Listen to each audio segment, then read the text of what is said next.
Kim hangs her head low during a business meeting as her boss warns her she is out of chances now. He elaborates that her co-worker Shang passed away a month ago, and she still hasn't managed to complete half of the work he did. Kim's other supervisor seems to sympathize with her as she points out that these expectations are unrealistically high. Completing the annual budget summary in less than a month is almost impossible, and this task doesn't even fall into Kim's job description. The strict boss backs off a bit as he grants Kim an extension until January 2nd. If she gets her work done by then, she can be promoted to replace Shang. He also appoints 2 interns, Jack and Ray, to help her finish the job. Later that night, Kim heads back to her office from a New Year party. She stumbles into a homeless man on the street and gives her attitude for no reason. She waits in agitation as the security guard runs back to his seat and hastily lets her inside the office, apologizing for the inconvenience. He requests her not to file another complaint against him because it will get him fired this time, but she doesn't seem too compassionate about him getting to keep his job. He asks her how she doesn't feel scared to work so late at night, considering how Shang used to sit next to her all night. Kim doesn't care about where she sits and acts unaffected. The guard goes on about how another employee at the office named Larry didn't come in the other day because she saw Shang's ghost on his old desk, wearing a Santa Claus costume. Kim laughs at his superstitious beliefs, looking down upon him for being so illiterate and gullible. When Kim finally goes into the elevator, the guard returns to his seat and watches her intently from the CCTV monitor while taking his nightly pills. Kim steps inside the office that's been festively decorated for the holidays and checks in on Ray, who's been struggling to get in touch with one of their associates. Kim threatens to end her internship if she doesn't succeed soon, which makes Jack empathize with his fellow intern. It's 10:50 p.m. when Kim heads inside her office, and she puts some sanitizer on her hands before working. She rests her head back on the seat for a while to ease herself. Her sight falls onto an old photograph of Shang and his wife, still lying there on his desk and looking at them. Surprisingly brings a warm smile to her stuck-up face. She glances over to his seat beside him and the Santa Claus costume hanging nearby. She gets a bit creeped out, but focuses on work instead. A while later, she feels the wind rushing and notices the Santa Claus costume dangling as if someone touched it and ran. Her blood freezes in her veins when she hears Shang's voice, asking her why she wanted him assassinated. She looks up to see his ghost dressed as Santa, so she immediately shuts her eyes to avoid the horror. When she opens her eyes again, everything is back to normal, until she looks up in front of her and the ghost repeats the question, moving closer to her. Kim wakes up screaming and realizes that the guard's stories are giving her nightmares. Ray quietly opens the door to her office to see if she's okay, and seeks permission to go out and get some coffee for herself. After confirming that she'll go alone, Kim allows her, and narrates her order too so that Ray will bring it to her. The poor intern timidly points out that she doesn't have enough money to get 2 coffees. Kim is about to give her some cash but decides against it, canceling her order and telling Ray to hurry back. When the Santa costume keeps spooking out Kim, she dumps it in the trash can, but it's eerie how she still can't stop looking over at the abandoned desk again and again. Kim gets a text from her mom which makes her calm down. She promises her that working overtime during the holidays will get her a big bonus, and they'll finally be able to buy themselves a house. She's deep in thought when Jack startles her by giving her a surprise hug. Turns out that they have a secret affair going on, and he asks her why she's been so moody lately.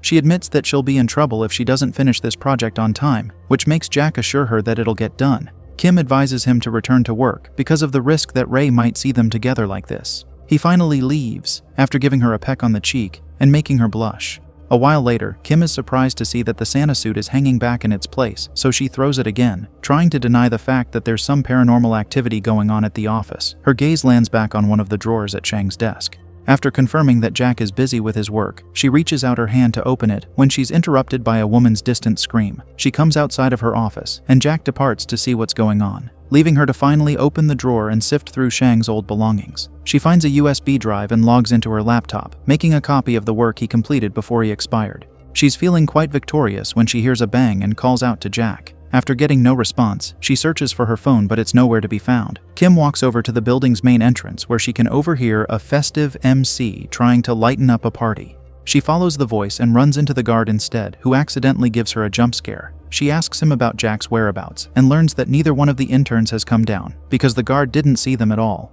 He also couldn't have missed them because he's the only one with the keycard who can let people in or outside the building. Kim returns to her desk feeling suspicious when she reads the word thief written on her laptop screen. She gets up trembling and is even more scared when she finds the Santa suit back in its place for a second time. She runs out to the main area where she can hear thuds repeatedly. She goes over to the elevator to find that the door keeps on shutting and opening because Jack's headphones are lying on the floor. She bends down to pick them up, Unaware that Jack is a few steps behind her, she turns around and feels relief after seeing him, but it only lasts a few seconds as Jack vomits blood right in front of her and collapses. A mysterious figure wearing a Santa suit stands behind him with an axe in his hand, responsible for butchering Jack with a knife that's still stuck in his back.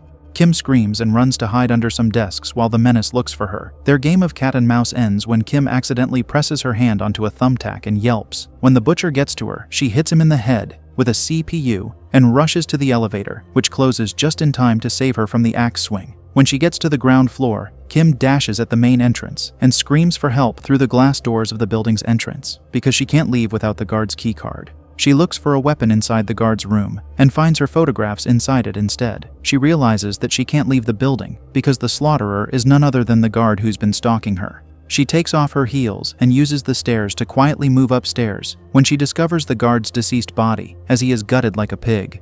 The Slayer spots her from a few floors down and comes after her.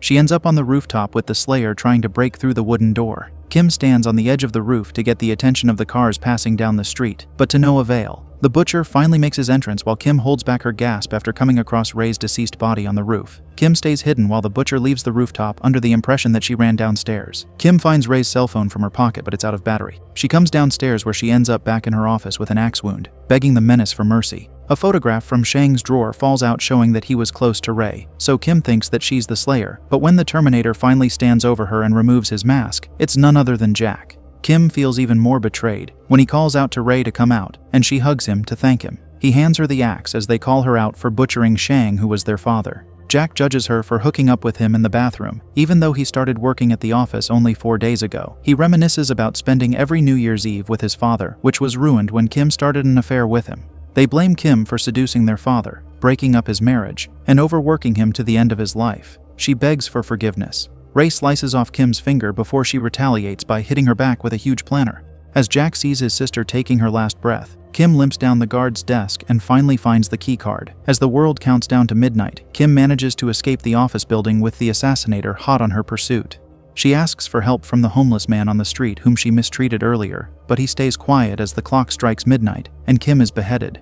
The homeless man runs away as the guard smiles and nods to Jack, who just got there, happy that they got the job done in time. In the next story, called The Fifth Cinema, a guy named Puck encourages Ray to narrate her tale. Ray begins to explain that the cinema building used to be a Hindu temple once, which might be the reason why the place still holds some demonic powers.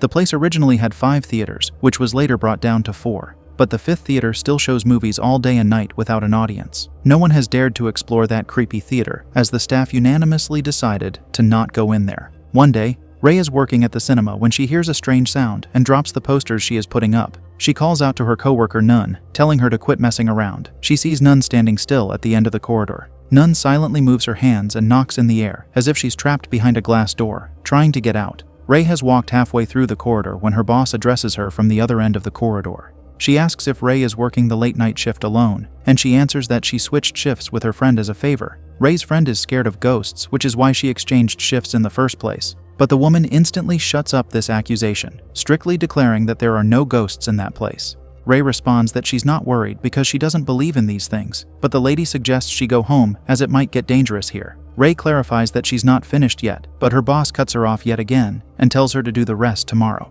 Later on, we see that a man called Kale is all dressed up ready for his date at the cinema. His date looks at him from afar and realizes that he looks nothing like the pictures he had on his online dating profile. Even though the girl named Orion doesn't appreciate being catfished, she decides not to stand him up after seeing all the gold chains and rings he's wearing. She walks up to him, and he admits that he's nervous because this is the first time he's going out with a girl as beautiful as her. She acts nice in a fake manner and plays along, even though he's quite embarrassing to be with. A kissing scene comes on during the movie, which makes Kale even more anxious because Orion makes a subtle move on him. When they both get excited, Orion drags him down to Cinema 5, which is notorious for being haunted. She opens the door and invites him inside with the promise of giving him the time of his life. She steps inside the theater and takes off her shirt, which is enough to persuade Kale to follow her inside. The lights outside the cinema go off while the couple remains unaware. Kale is very shy and admits that this will be his first time, which somehow disgusts Orion even more. But she doesn't let it show. She's trailing her fingers across his arm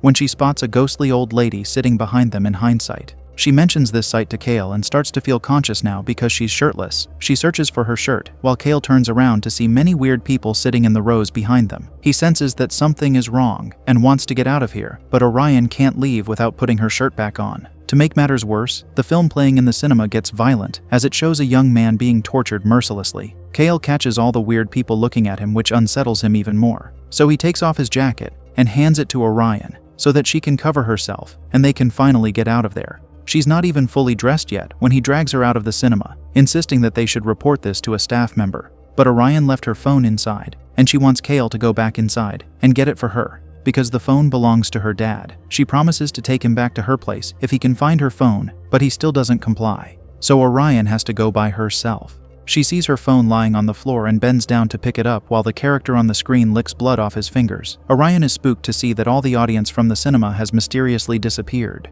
She sees a creepy man wearing a suit and bow tie with a smile plastered on his face. He walks towards her, and Orion is petrified by multiple spirits that reside in Cinema 5. She walks out the exit and ends up in an empty corridor, illuminated with red lights. She drags herself across the corridor as she hears maniacal laughter in the background. When she gets to the other end of the hall, she feels better thinking she's made it. But that's when she encounters the bow tie man, who's determined to end her. She shuts herself inside a bathroom and cries in desperation. Meanwhile, Kale's waiting time comes to an end, as the lights around him shut down, and he hears the crazy laughter too. Orion hides inside a bathroom stall, asking for help when a woman who has entered the bathroom tells her to calm down. She assures Orion that it's okay because she was chosen, but that doesn't reassure Orion at all, as she can see multiple demonic feet standing in the bathroom, waiting for her to come out. Orion screams and pulls her hair out as the spirits start to elevate and come to get her. On the other hand, Kale is discovered by Ray, who learns that Orion is still in there. Kale is about to send Ray in after Orion, but her boss intervenes and delays sending help to her, lying that they need to wait for the movie to finish so that the current audience isn't disturbed.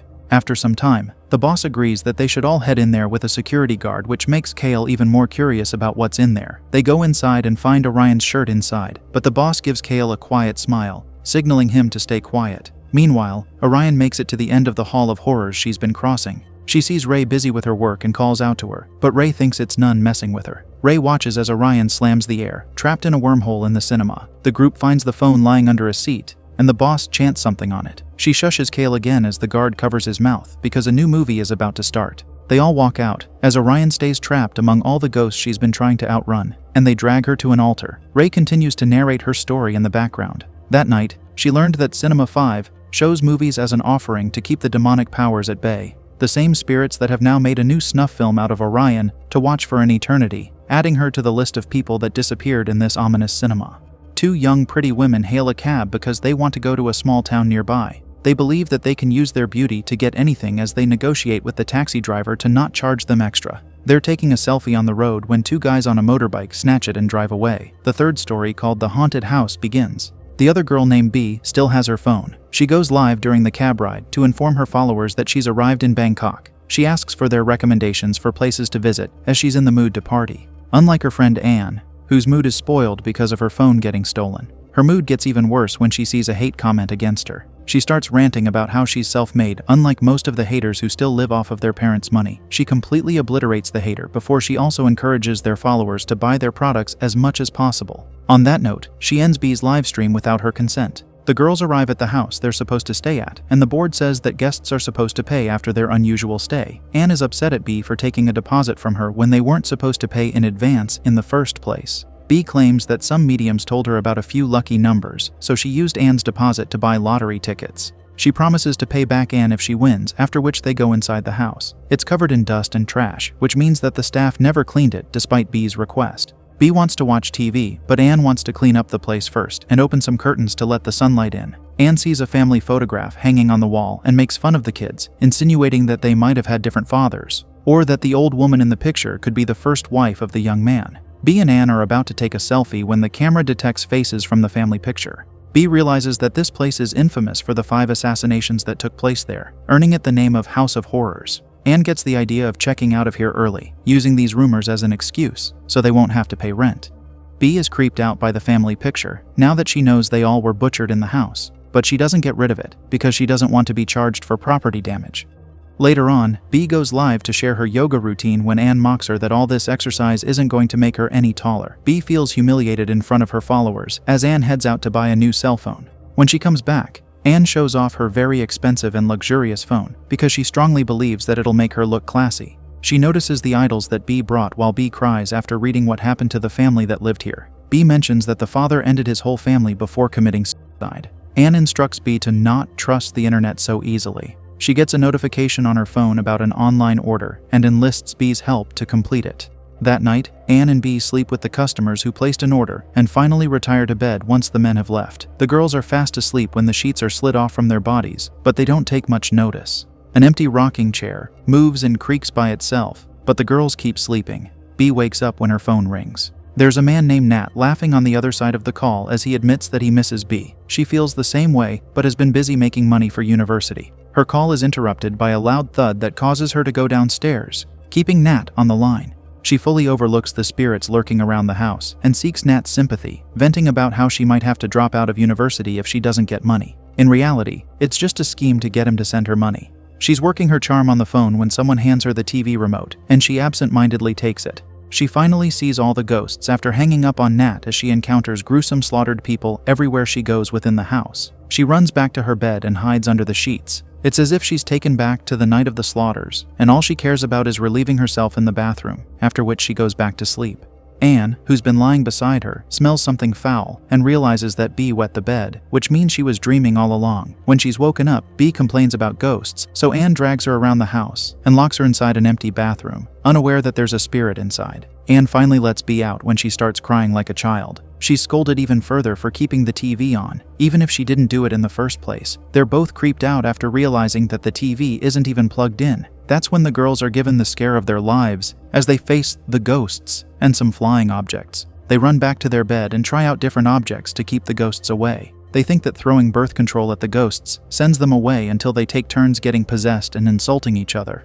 Many days later, we see B dressed up in fancy clothes. She sells the haunted house to a naive couple and smiles at the family portrait. After getting a call on her phone that Anne once bought, she thanks the wife in the picture who was her mom, and thanks Anne who's also a part of the portrait now. All it took for her to get rich was to get the ghost of her deceased mom to eliminate her best friend.